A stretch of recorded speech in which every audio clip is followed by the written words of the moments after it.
On behalf of the Sri Lanka Rupavahini Corporation, we would like to wish you a very merry and safe Christmas. A very good evening to you. You're watching the news on Rupavahini. I'm Sharifa Tahir. A very good evening indeed. I'm Charita Minipurarachi, and now let's move on to the headlines for tonight's news. Christmas is being celebrated throughout the world, prioritizing health regulations. Buddhist Advisory Council praised the President for strengthening national policies amidst various challenges. Devotees in Katua Pitia celebrated Christmas commemorating victims of the Easter Sunday attack. Another 771 COVID-19 patients fully recovered and discharged. Central Bank intervenes to control the depreciation of Sri Lanka rupee. Pope Francis has urged coronavirus vaccine access for all. Sri Lanka, South Africa first test will be commenced tomorrow. Channel I will live telecast the match. We move on to those and other stories in detail now. Christmas is being celebrated throughout the world today amidst immense challenges faced by the world community due to the COVID-19 pandemic. Devotees throughout the world observed a spiritual Christmas this year, giving priority to health regulations to avoid further spread of COVID-19 during the festive season. Christmas is a religious festival to commemorate the birth of Jesus Christ. The traditional Christmas narrative, the Nativity of Jesus, in the New Testament says that Jesus was born in Bethlehem in accordance with messianic prophecies. When Joseph and Mary arrived in Bethlehem city, they had no room to stay. Therefore, they were offered a stable where the Christ child was soon born, with angels proclaiming this news to shepherds who then further spread the information. To mark the birth of Jesus Christ, midnight masses were conducted throughout the world, disseminating the message of peace and love.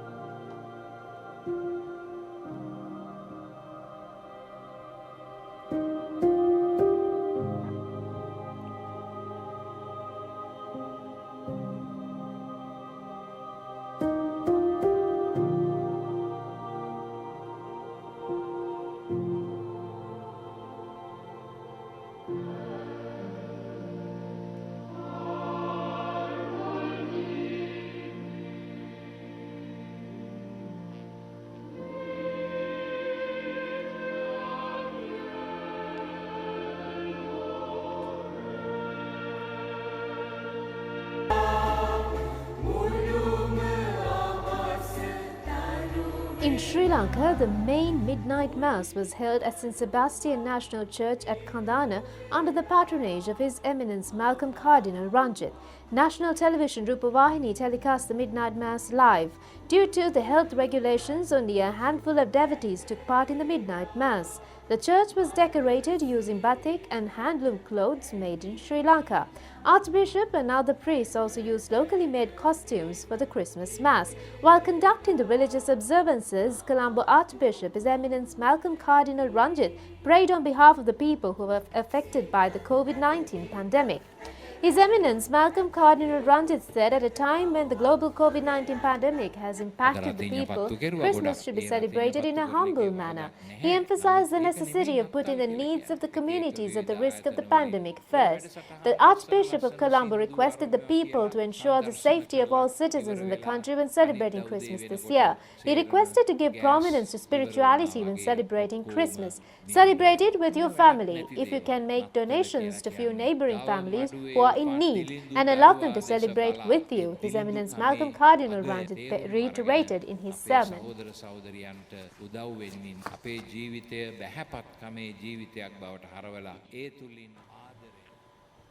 And meanwhile, President Gotabaya Rajapaksa in his Christmas message said that the doctrine preached by Lord Jesus Christ encompasses a body of teachings that contributes to the perpetuation of the society, and it can be utilized to revive the economically, socially and culturally disrupted world in the wake of the COVID-19 pandemic. The President said he is aware that the Christian brethren of this country celebrate this Christmas while still languishing in the bitter pain created by the brutal attacks that took place on Easter Sunday little over a year ago.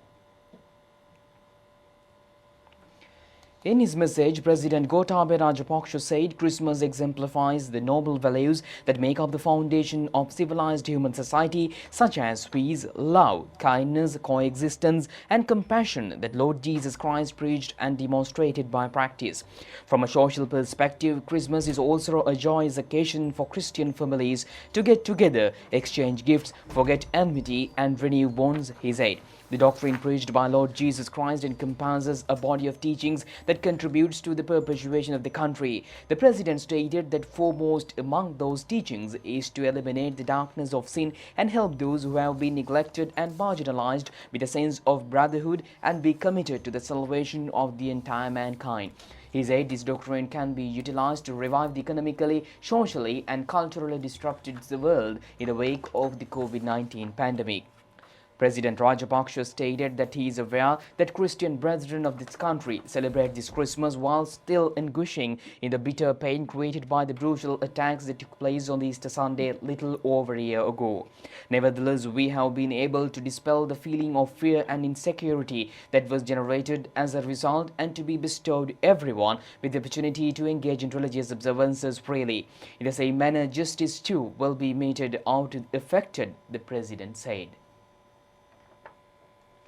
Prime Minister Mahinda Rajapaksa in his Christmas message said it was a celebration of love and respect for each other. He said Christmas marks the birth of Jesus Christ and the advent of good towards mankind. It is a celebration of love and respect for each other, he said. The message of peace and love should be in our hearts. Intertwined with Christmas is a deep doctrine that philosophically leads us to spend the Christmas with the poor and children. I believe that the true meaning of Christmas is to go look for the child who was born in the cold in a manger in a poor stable in Bethlehem, Prime Minister Rajapaksa said in his message.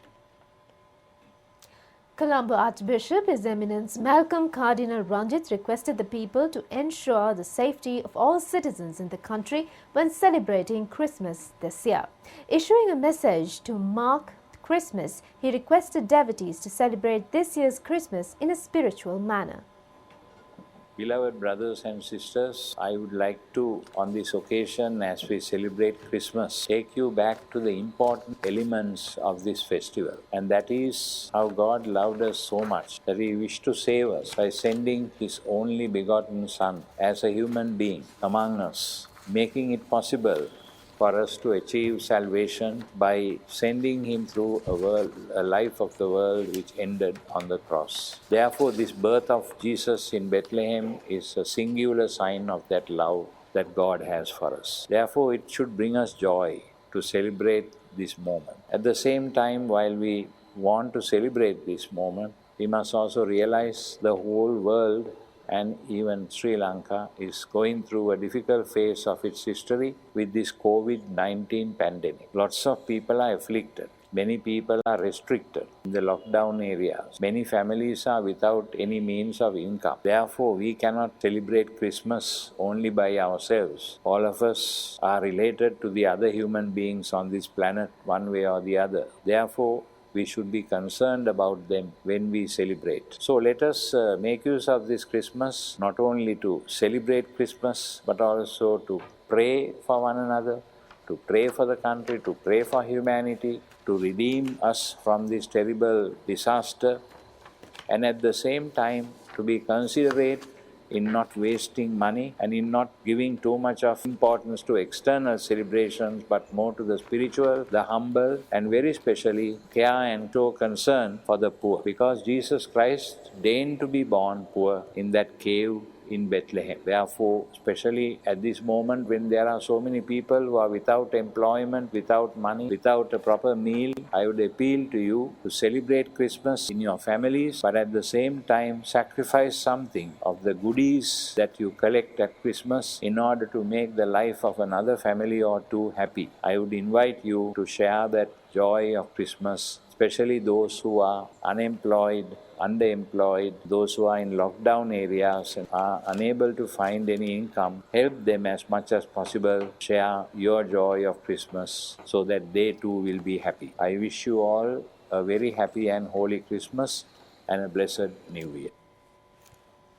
And this year, the Christmas was celebrated in a different manner throughout the country. The host of limitations were imposed to curb the spread of the COVID-19 virus. Christians celebrated Christmas with fully adhering to health guidelines. The main Christmas Mass of Uva province was held at Badulla St. Mary's Cathedral under the patronage of the chairman of the National Bishops' Council, Archbishop of Badulla, His Eminence Vincent J. Fernando. Most of the devotees celebrated Christmas in Uva province at their homes. Christmas religious observances were also conducted at Matale St. Thomas Church under the patronage of Administrator of the Matale Mission, Father Anura Ratnayaka. Christmas masses at Northern Province were held under strict health regulations today. The main mass was held at Suvarpali Church at Vaunia under the patronage of Father J. Rajanayagam. Colombo was illuminated with various decorations to mark the Christmas.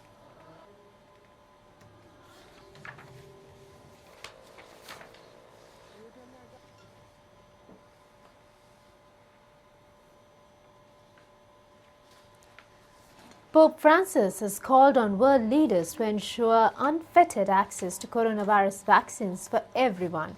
In a Christmas Day address delivered online for the first time, the pontiff warned against putting up walls to treatments.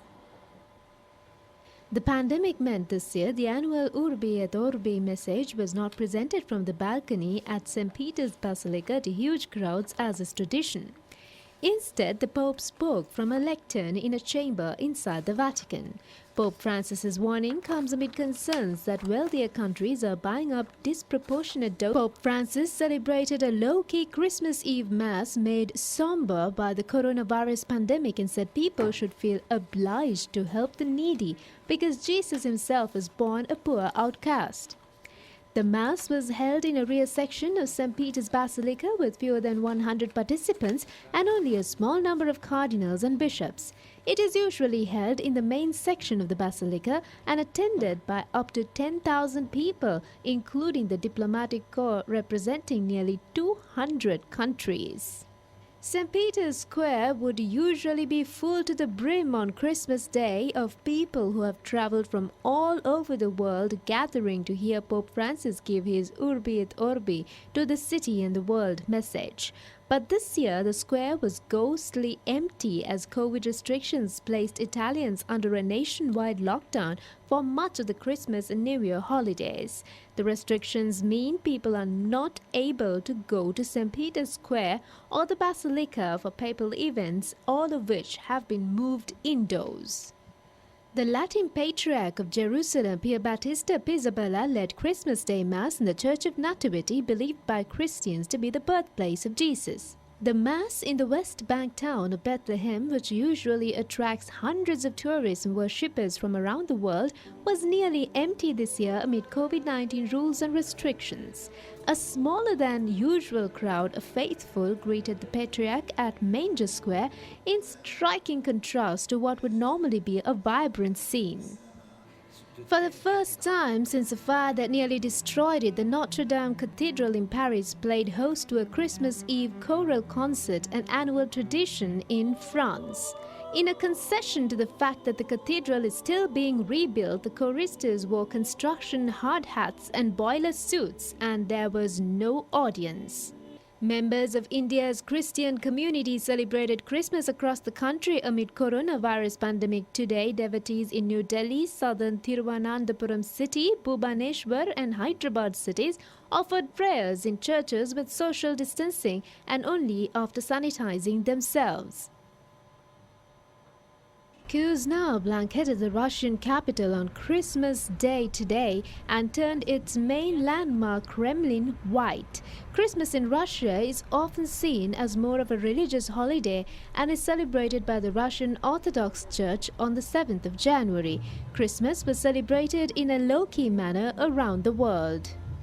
Outgoing U.S. President Donald Trump extended his Christmas wishes along with his wife Melania Trump. Very Merry Christmas.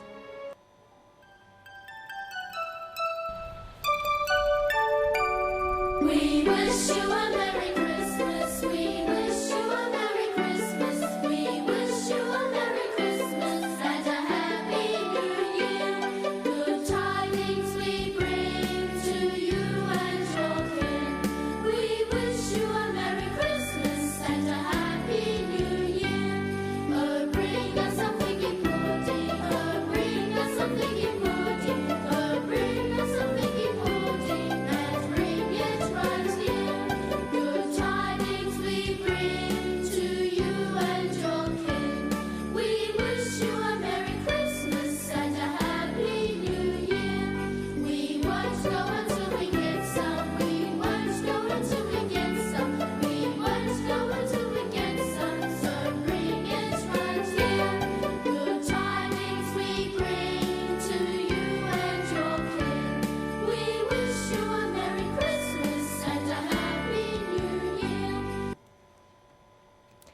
Looking at more stories, Austria's ski resorts cautiously opened their ski lifts on Christmas Eve despite a third lockdown being introduced after Christmas. Ski slopes in Austria cautiously reopened on Christmas Eve for a brief period ahead of a third lockdown about to come into force. The resort of Semmering is a favourite among skiers from the capital Vienna and enjoyed a decent trade on the first day of opening. With hotels and tourist accommodation closed, the slopes were mostly covered with mask-clad day trippers. It's far from a normal experience though, with restaurants and ski huts also closed until the 7th of January. Meaning visitors including Andre Hoffer having to go without their traditional ski slope hot drinks. You cannot get a punch or a mulled wine. That is missing. But when the group of the people is nice, you have the same fun. Many ski resorts became breeding grounds for the coronavirus during the first wave of infections. Particle filtering masks must now be worn inside all ski lifts and social distancing is in strict enforcement. There isn't much time to enjoy the slopes though, with Austria re-entering lockdown on December the 26th. Santa Claus' mission to deliver presents to the world's well-behaved children in continuing this year despite the coronavirus pandemic. That is according to NORAD, the Joint American-Canadian Military Command, who says that they are tracking Santa and his reindeer just like they do every year.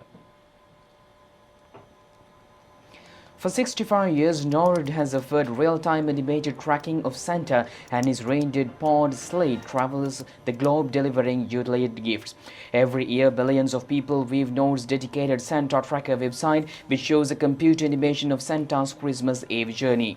And at NORAD headquarters in Colorado Springs, over 1,000 volunteers take calls from children wanting to find out about Santa's journey or send him a message. Deputy Commander of U.S. Northern Command Vice Admiral Michael Dumont said that this year special precautions have been taken due to the pandemic.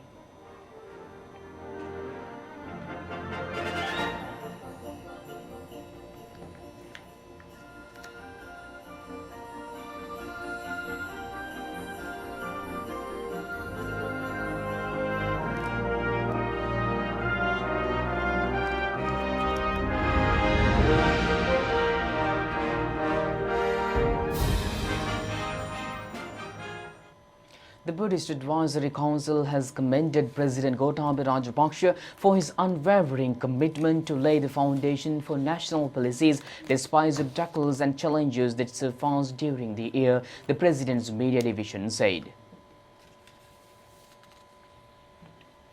The majority of the people of the country expected a leader who makes decisions based on national ideology. People do not look for narrow gains such as jobs, positions and privileges for them from President Rajapaksa. Mahasangha recalled the president that too did not seek the support of such groups even before the presidential election. People wanted a disciplined society that ensures national security that has collapsed after 2015 and free from drugs and underworld activities, a public service sans waste and corruption, and a foreign policy upholding the country's identity, Mahasangha emphasized. The Buddhist Advisory Council met at the Presidential Secretariat yesterday for the 7th time and expressed these views. The Mahasangha applauded the President for initiating measures such as formulation of a national education policy and a mechanism to protect national heritage as well as completion of a constitution which will change the path of the country, amid many obstacles including that we were posed by the COVID-19 pandemic. As expected by the Mahasangha, the creation of an environment that will provide space for religious harmony while giving priority for the Buddhist identity is another victory achieved by the public during the last period.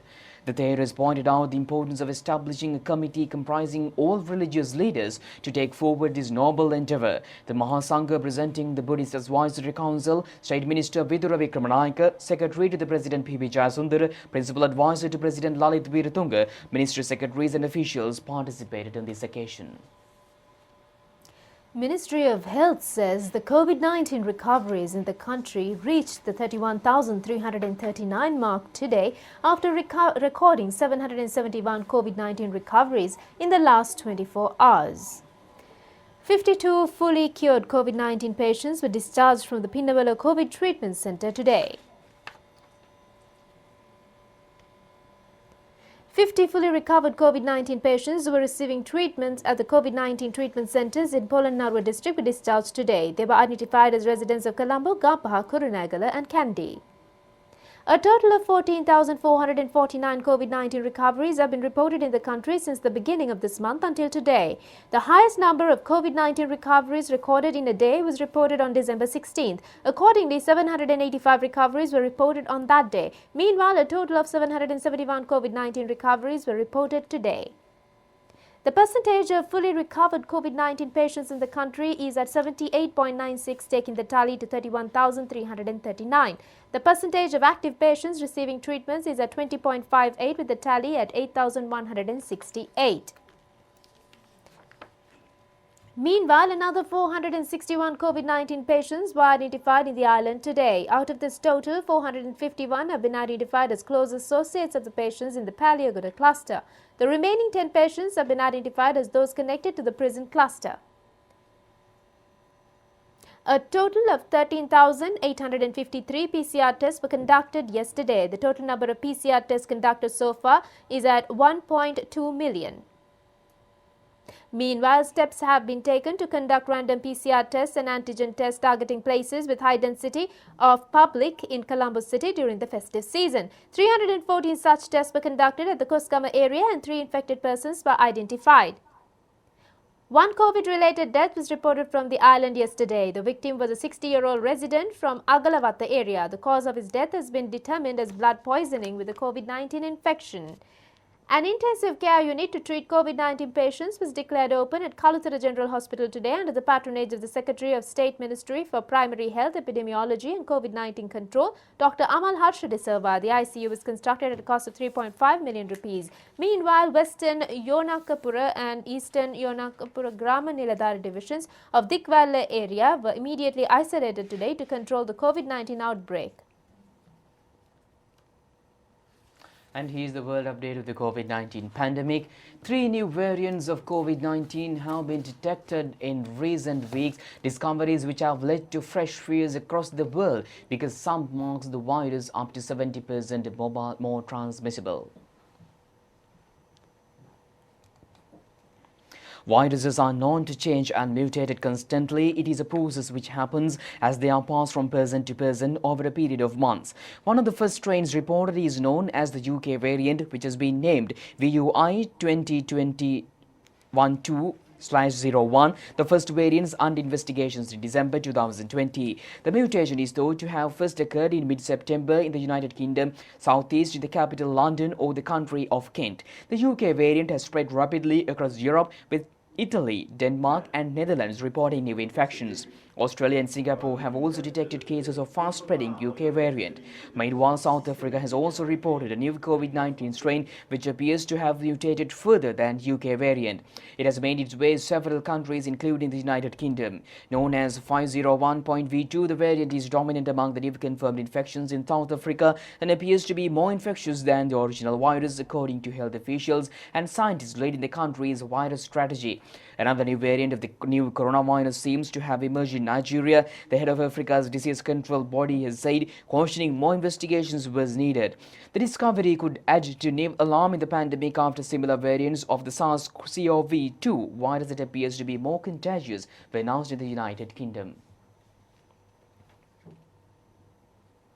In the meantime, in France, a long line of trucks waited to cross into France on Christmas Eve after France closed its borders to Britain for 48 hours, stranding thousands of furious European truckers in southern England. A message for Father Christmas. Thousands of truck drivers remain stranded in southern England, giving up hope of making it home in time for the holidays. France closed its borders to Britain for 48 hours, stranding furious European truckers after a new highly infectious strain of the coronavirus spooked Britain's continental neighbours. Carlos is from Spain. The conditions are chaotic at the moment. We had hoped to return to be with our families, but as you can see, they've thrown us here with nobody doing anything for us. So it looks as if we're going to spend it here on this motorway with our colleagues. en esta autopista con los compañeros a ver si... With little food and no access to toilets, tensions have boiled over. Paris and London agreed late on Tuesday that drivers carrying a negative COVID-19 test result could board ferries for Calais. And while the military have started testing drivers, it's taking time to clear the backlog, which means many will spend Christmas Day in their trucks. Welcome back with more local stories. The Central Bank of Sri Lanka in a statement says that it is the view that the recent increases in volatility of the exchange rate is unwarranted and unacceptable. Central Bank will take appropriate actions aggressively hereafter to contain this volatility in the domestic foreign exchange market.